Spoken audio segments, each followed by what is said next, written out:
Everyone, dear students of class 10th, today we are going to study the third part of the NCERT chapter 12 electricity. So in this video we will cover the question number 13 to question number 18. So at first question number 13, इसमें दिया हुआ कि a hot plate of an electric oven connected to a 220 volt line has two resistance coils A and B, each of 24 ohm resistance, which may be used separately, in series or in parallel. What are the currents in the three cases? कह रहा है कि एक hot plate है electric oven के अंदर और वो 220 वोल्ट लाइन से जुड़ी हुई है। इसमें दो रेजिस्टेंस कॉइल्स हैं ए एंड बी, दोनों का रेजिस्टेंस अलग अलग है 24 ओम। इनको या तो सेपरेटली यूज किया जाए या सीरीज में यूज किया जाए या पैरेलल में यूज करें, तो तीनों केसेस में करंट कितनी होगी ये हमें कैलकुलेट करना है। तो सबसे पहले हम फर्स्ट केस ले लेते हैं। फर्स्ट केस में सेपरेट केस ले लेते हैं सबसे पहला। तो फर्स्ट केस है सेपरेटली। इस केस में क्या है कि एक कॉइल का रेजिस्टेंस ले लेंगे 24 ओम। तो ओम्स लॉ वाला वही फॉर्मूला I = V/R यूज करेंगे। V is already given 220 volt, तो 220 रख दिया अपॉन रेजिस्टेंस है 24 ओम।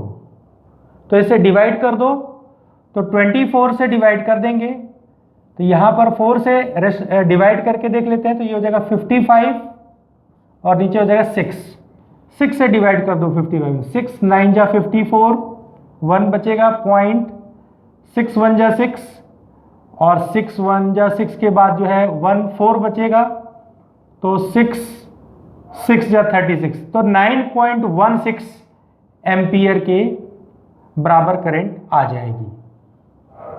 तो ये था फर्स्ट केस के लिए। अब आते हैं सेकंड केस में इन सीरीज।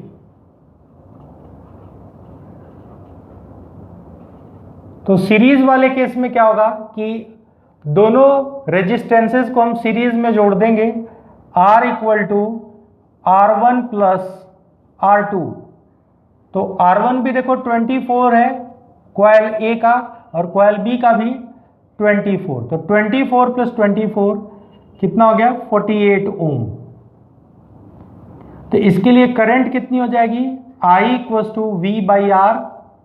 तो V तो हम 220 वोल्ट ही यूज करेंगे और बाई 48 इससे डिवाइड कर देंगे। तो फिर हम वैसे ही डिवाइड कर देते हैं 4 से, बल्कि यहां पर जो डिवीजन हम करेंगे तो ये हो जाएगा नीचे 8 से ही डिवीजन हो सकता है। 8 4 जा 8 2 जा 16, तो यहां क्या बचा देखो 6 और 0, तो 8 7 जा, यहां पर देख लो आप डिवाइड करके चेक कर लो। 220 में 48 से डिवाइड करना है, इसको पहले छोटा बना लेते हैं। ये हो जाएगा 55 बाई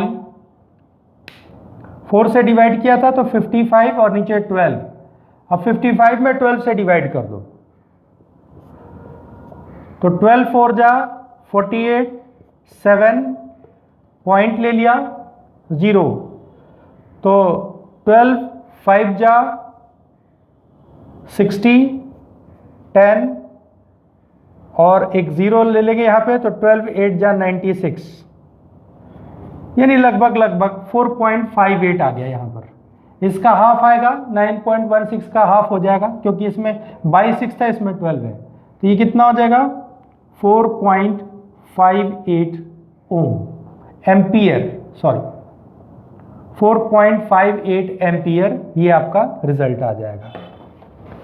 अब आते हैं थर्ड केस में। थर्ड केस में क्या है कि इनको हमें पैरेलल में निकालना है, पैरेलल में कैलकुलेट करना है। तो इन पैरेलल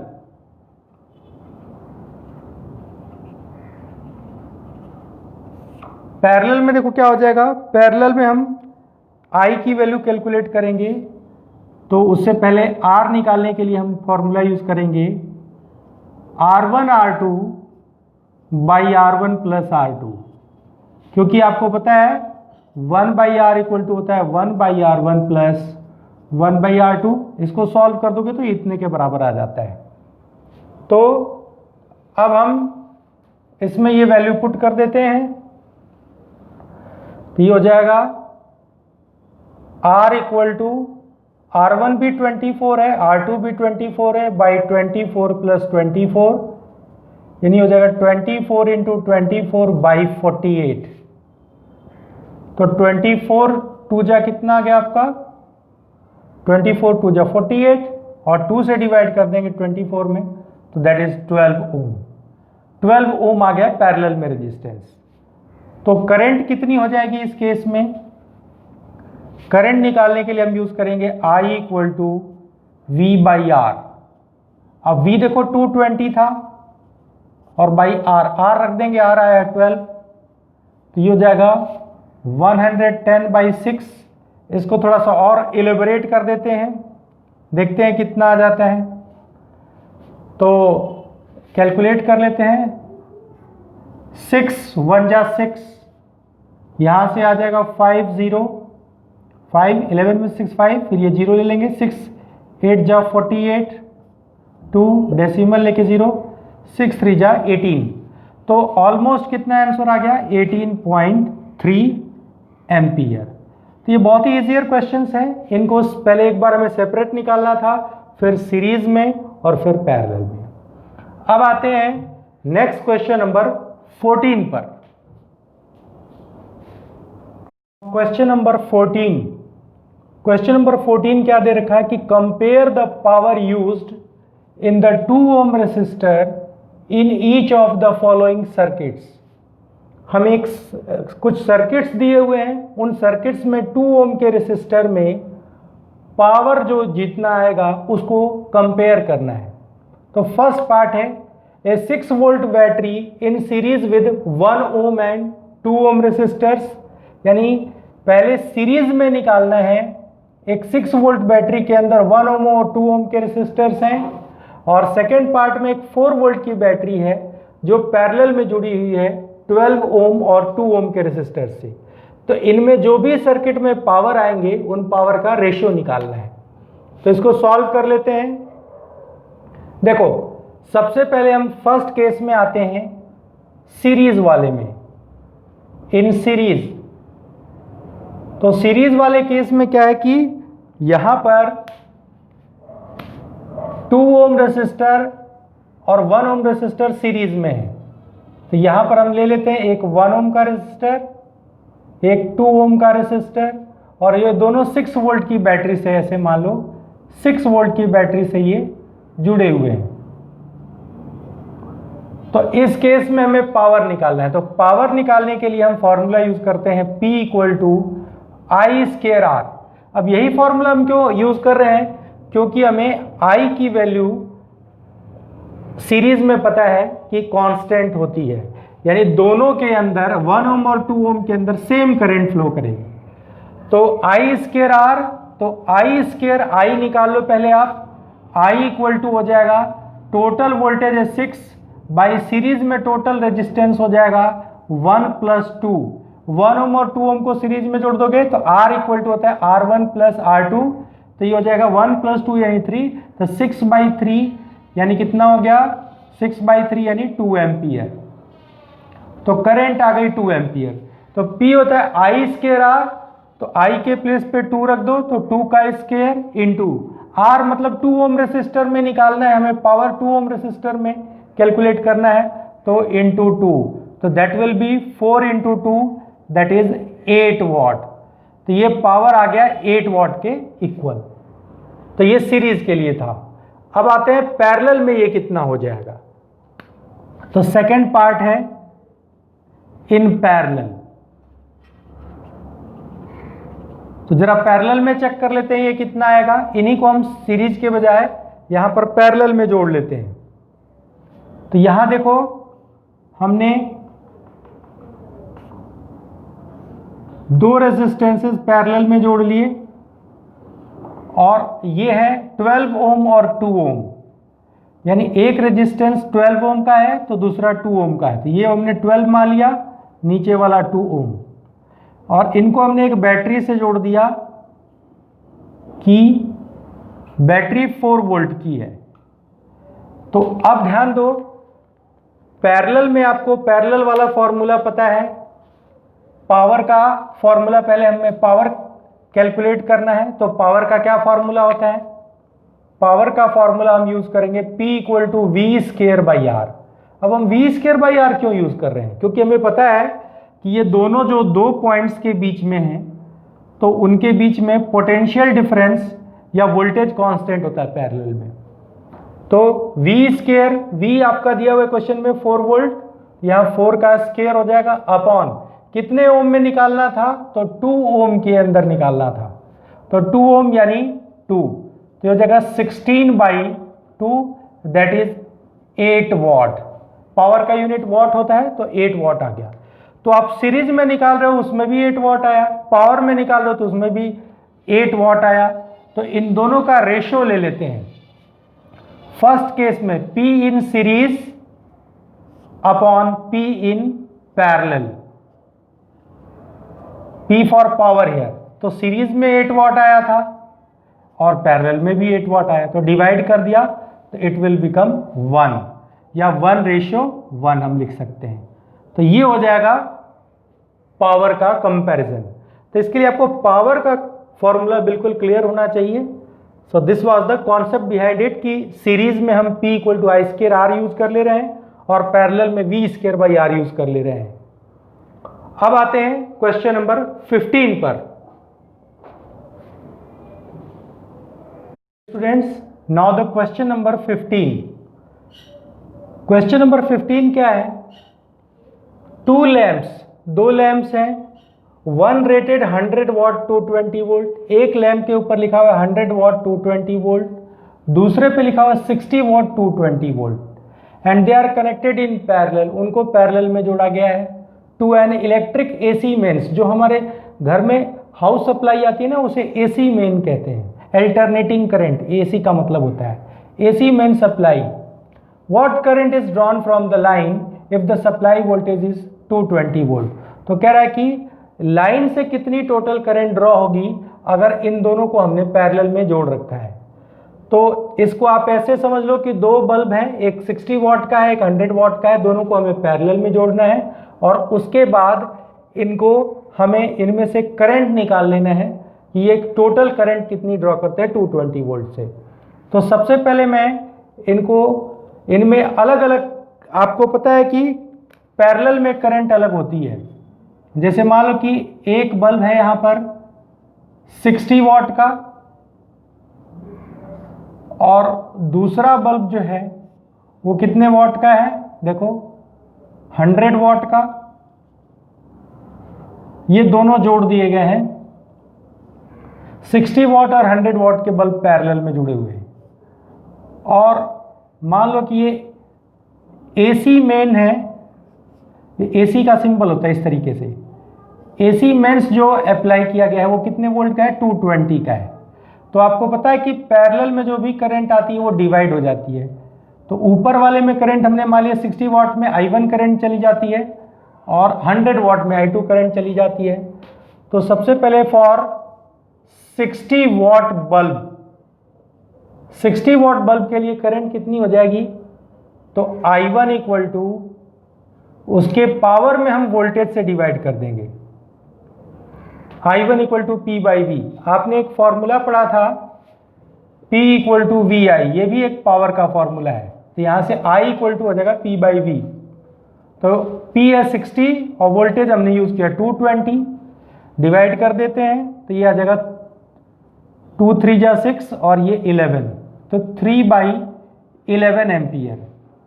ये किससे current I 3/11 ampere, 60 what bulb से। अब फॉर 100 वॉट बल्ब कितना हो जाएगा, ये for 100 what bulb,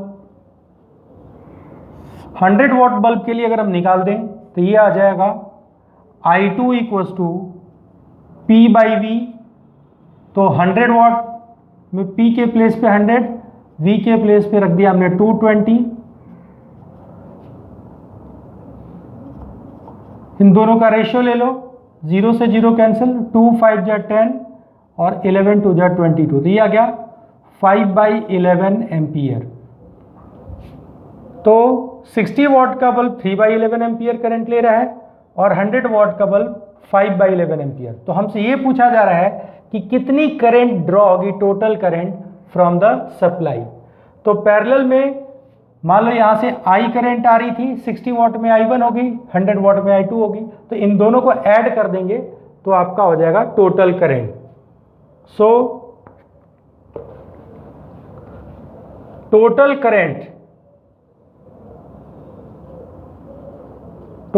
current drawn from supply, इसे हम निकाल लेंगे I = I1 + I2, दोनों ऐड कर दो। I1 कितना था 3/11 और I2 आया है 5/11, तो 3 और 5 हो गया 8/11 और 8/11 को थोड़ा सा हम आगे तक सॉल्व कर देते हैं। तो 8 में डिवाइड कर दो 11 से, 0.0, 11 7 जा 77, 3 ये 0 ले लेंगे तो लगभग 0.72, 11 2 जा 22, 8, फिर 11 7 जा 77, लगभग 0.727 के करीब आ जाएगा, जिसे राउंड ऑफ करके आप 0.73 एम्पियर लिख सकते हो। तो ये है आपका इसको कैलकुलेट करने का तरीका। एक और तरीका है जिससे आप इसे कैलकुलेट कर सकते हो, आप इन दोनों को का रेजिस्टेंस पहले निकाल लो, R = V²/P, वो फॉर्मूला यूज कर दो। इसका वोल्टेज 220 दिया है, इसका पावर 60 है, तो पहले इसका R1 निकाल लो, फिर इसका R2 निकाल लो और दोनों को पैरेलल में जोड़ दो, R = R1 R2/R1 + R2, और फिर टोटल करंट निकालने के लिए I = V/R। तो ये और मेथड, दूसरा मेथड भी है इसको करने का, लेकिन ये फर्स्ट मेथड ज़्यादा इजी है, इसमें कैलकुलेशन नहीं होगा ज़्यादा, और सेकंड मेथड में जब हम रेजिस्टेंस करके निकालेंगे तो उसमें कैलकुलेशन थोड़ा ज़्यादा हो जाता है। तो अब आते हैं नेक्स्ट क्वेश्चन नंबर 16 पर। So dear students, now question number 16। Question number 16 है कि which uses more energy, a 250 watt TV set in 1 hour और ए 1200 watt टोस्टर। टोस्टर मतलब वो जो सैंडविच बनाने के लिए हम यूज करते हैं, टोस्ट बनाने के लिए यूज करते हैं, और ए 1200 watt टोस्टर इन 10 मिनट्स। क्वेश्चन को ध्यान से समझें।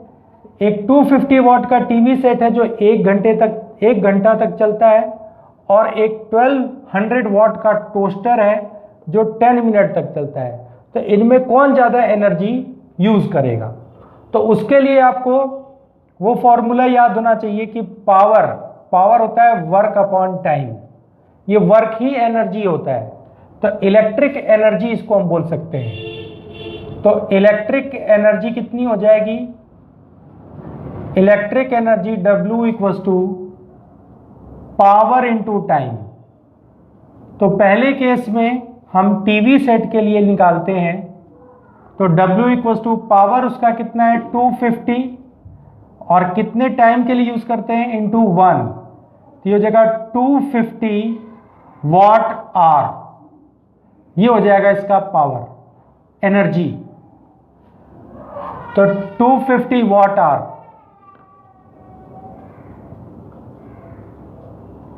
आते हैं नेक्स्ट पर।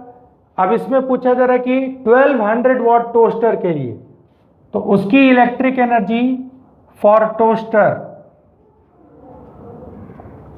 के लिए इलेक्ट्रिक एनर्जी हो जाएगी, इलेक्ट्रिक एनर्जी वर्क = इसका पावर यूज करो 1200 इंटू टाइम है 10 मिनट्स, तो 10/60, और 6 से डिवाइड कर देंगे, 6 2 जा 12, ये हो जाएगा 200 वाट आवर। तो जरा चेक कर लो, ये 250 वाट आ रहा है, 250 वाट आवर टीवी सेट के लिए, और 200 वाट आवर आया है टोस्टर के लिए। तो power consumed by TV set is more than power consumed by toaster, ठीक है ना। तो एनर्जी कंज्यूम्ड किसकी ज्यादा हो गई, energy consumed by TV set is more.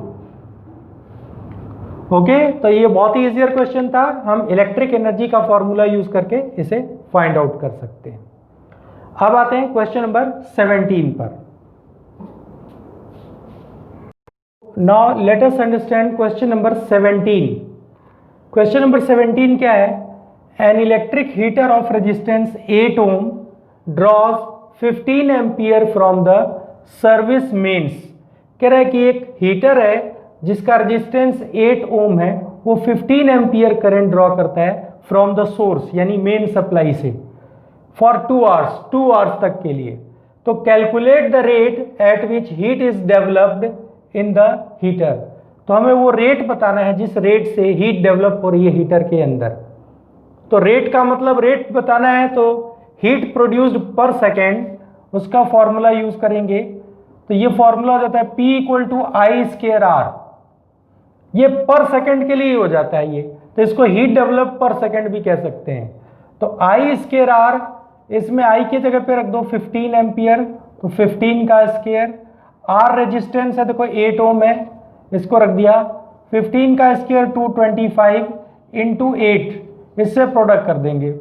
तो 2 8 जा 16, 1600, 25 इंटू 8, ये हो जाएगा 200, यानी ये आ जाएगा ऑलमोस्ट ही बिल्कुल 1800 वाट के इक्वल आ जाएगा।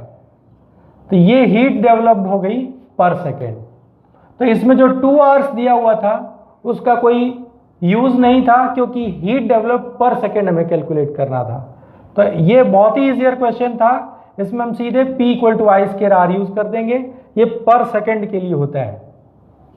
तो हीट डेवलप पर सेकेंड इस तरीके से हम कैलकुलेट करते हैं। अब आते हैं क्वेश्चन नंबर 18 पर। Going to study question number 18। Question number 18 में 5 पार्ट्स हैं, इनको हम एक एक करके डिस्कस करेंगे। सबसे पहला पार्ट है why is the tungsten. Tungsten एक फिलामेंट जो होता है बल्ब के अंदर, उस मेटल या एलिमेंट का नाम है।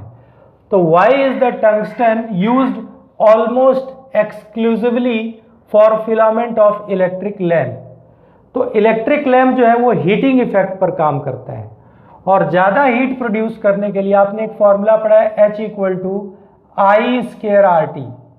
ज़्यादा हीट प्रोड्यूस करने के लिए ज़्यादा रेजिस्टेंस होना चाहिए। तो टंगस्टन का रेजिस्टेंस ज़्यादा होने से वो हीट प्रोड्यूस करता है, और इसमें जब स्ट्रॉन्ग करंट पास होती है तो उसके अंदर हीटिंग प्रोड्यूस होती है, और वो हीट से हमें लाइट मिलती है।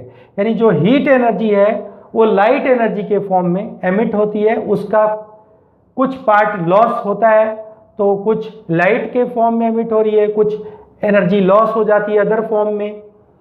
तो दूसरा रीज़न एक और इसमें कि टंगस्टन का मेल्टिंग पॉइंट भी ज़्यादा होता है। तो हाई मेल्टिंग पॉइंट होने से वो फिलामेंट तुरंत डैमेज नहीं होता, जल्दी डैमेज नहीं होता। ये काफ़ी समय के बाद, मल्टीपल टाइम्स तक यूज़ करने के बाद बल्ब का फिलामेंट वीक हो जाने से तब वो फ्यूज हो जाता है, फिलामेंट मेल्ट होता है। अदरवाइज इनिशियली फिलामेंट मेल्ट नहीं होता। तो इसका हम रीज़न ये दे सकते हैं कि due to its high melting point and high resistance. तो इसके दो रीज़न हो गए, एक हो गया हाई रेजिस्टेंस एंड रेजिस्टिविटी कह सकते हो, और दूसरा है हाई मेल्टिंग पॉइंट। तो इन दो रीज़न के कारण इसे हम टंगस्टन को यूज करते हैं एज ए फिलामेंट। इसी तरीके से बी पार्ट है why are the conductors of electric heating devices such as bread toasters and electric irons made of alloy rather than a pure metal. कह रहा है कि जो इलेक्ट्रिक हीटिंग डिवाइसेज है जिसमें हीट प्रोड्यूस होती है, जैसे टोस्टर है, ब्रेड टोस्टर हो गया, इलेक्ट्रिक आयरन जिसे प्रेस कहते हैं, ये इनमें एलॉय यूज किया जाता है, प्योर मेटल यूज नहीं किया जाता। क्यों? तो इसका रीजन भी ऑलमोस्ट सेम है, क्योंकि हीट प्रोड्यूस करने के लिए क्या होना चाहिए? हीट प्रोड्यूस करने के लिए H इक्वल टू फॉर्मूला होता है I square R T, Joule's law of heating. तो हीट प्रोड्यूस करने के लिए रेजिस्टेंस ज्यादा होना चाहिए, तो इनका रेजिस्टेंस और रेजिस्टिविटी ज्यादा होती है, तो ये लिखेंगे high resistance and resistivity. Alloys की जो रेजिस्टिविटी और रेजिस्टेंस है वो हाई होता है। दूसरा हाई मेल्टिंग पॉइंट, यानी ये भी जल्दी मेल्ट नहीं होते। और इसके कंपैरिजन में अगर प्योर मेटल हो तो प्योर मेटल में रेजिस्टेंस कम होता है, कंडक्टर का रेजिस्टेंस कम होता है और मेल्टिंग पॉइंट भी ज्यादा नहीं होता। तो due to high resistance and resistivity and high melting point, alloys are used in electric heating devices. कौन कौन से एलॉयज यूज कर सकते हो? जैसे कि नाइक्रोम, कॉन्स्टेंटन, मैग्नीन, ये सब एलॉयज यूज करते हैं हम इलेक्ट्रिक हीटिंग डिवाइसेस में। नाइक्रोम में क्या क्या हो सकता है? नाइक्रोम के अंदर अगर हम यूज करेंगे तो निकल, क्रोमियम, मैग्नीज, आयरन, ये चार होते हैं। और मैग्नीन के अंदर क्या हो सकता है? कॉपर, मैग्नीज, निकल। और इन द सिमिलर सेंस हम तीसरा, यानी हम तीन चीज यूज कर सकते हैं मटेरियल के तौर पे। एक है नाइक्रोम, दूसरा यूज कर सकते हैं मैग्नीन, और एक होता है कॉन्स्टेंटन। ये एलॉयज हैं, इनको हम यूज कर सकते हैं इलेक्ट्रिक हीटिंग डिवाइसेस में। कॉन्स्टेंटन में कॉपर और निकल होते हैं। कॉपर का अमाउंट ज्यादा होता है 60%, निकल का 40% होता है। तो इस तरीके से इलेक्ट्रिक हीटिंग डिवाइसेस जो होंगे वो हम एलॉय के यूज करते हैं, क्योंकि एलॉय का रेजिस्टेंस और रेजिस्टिविटी ज्यादा होता है, मेल्टिंग पॉइंट भी ज्यादा होता है, तो हीटर की कॉइल जो होगी वो जल्दी मेल्ट नहीं होगी। तो ये है इन क्वेश्चंस के रीजन। अब आते हैं आपके CDE पार्ट पर। अब आते हैं क्वेश्चन के सी पार्ट पर। क्वेश्चन नंबर 18 का सी पार्ट है कि why is the series arrangement not use for domestic electric circuits. मतलब इसका ये है कि हम अपने घरों में जो भी हाउस सप्लाई में वायरिंग करते हैं तो उसमें बल्ब, फैन, AC, कूलर, इन सभी को एक सीरीज में, मतलब एक साथ क्यों नहीं जोड़ते? तो सीरीज अरेंजमेंट हमारे डोमेस्टिक सर्किट में इसलिए नहीं यूज हो सकती क्योंकि जितने भी इक्विपमेंट्स हैं, टीवी, कूलर, फ्रिज, बल्ब, सबको अलग अलग अमाउंट में करंट की जरूरत होती है, and that is provided by parallel combination. Series combination का ड्रॉबैक क्या है कि सेम करंट फ्लो करेगी in each apparatus, each device, so that is not beneficial. तो जिस डिवाइस को जितने करंट की जरूरत होगी उतनी ही करंट उसमें पास होनी चाहिए, and for that parallel combination is used in house supply. तो सीरीज क्यों नहीं यूज कर सकते? तो इसका आंसर हम दे सकते हैं कि in series I is same for each resistance या resistor which is not required, इसकी जरूरत नहीं है, which is not required in house supply। क्यों? Because every appliance, electrical appliance like fridge, cooler, heater, etc., every appliance needs different amount of current।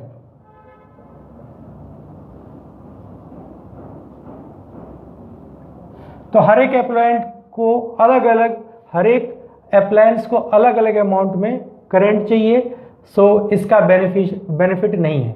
और series का दूसरा drawback क्या हो सकता है, ये हम फर्स्ट ड्रॉबैक मान लेते हैं। दूसरा ड्रॉबैक क्या होता है कि सीरीज में जो टोटल रेजिस्टेंस है वो बढ़ जाता है, R equal to R1 plus R2 plus R3। तो अगर हम सीरीज में सभी को जोड़ देंगे तो टोटल रेजिस्टेंस बढ़ जाएगा और सर्किट में सप्लाई से करंट ड्रॉ करनी मुश्किल हो जाएगी। Total resistance increases, total resistance gets increased. तो ये दोनों ड्रॉबैक हैं, इसलिए हम इनको सीरीज में यूज नहीं करते। हाउस सप्लाई में हम सीरीज कॉम्बिनेशन को यूटिलाइज नहीं करेंगे। अब डीप पार्ट है, होप सो आप इसको समझ गए होंगे। तो अब हम डी पार्ट पे आते हैं। How does the resistance of a wire vary with it's cross section. लिखा हुआ है कि एक ये वायर है और मान लो ये इसका लेंथ L है, area of cross section A है। तो कह रहा है कि किसी वायर का resistance area of cross section से कैसे चेंज होता है। तो आपको फॉर्मूला मैंने रेजिस्टेंस का पढ़ाया था, R equals to rho L by area. इसमें रेजिस्टेंस क्या है, inversely proportional to area of cross section.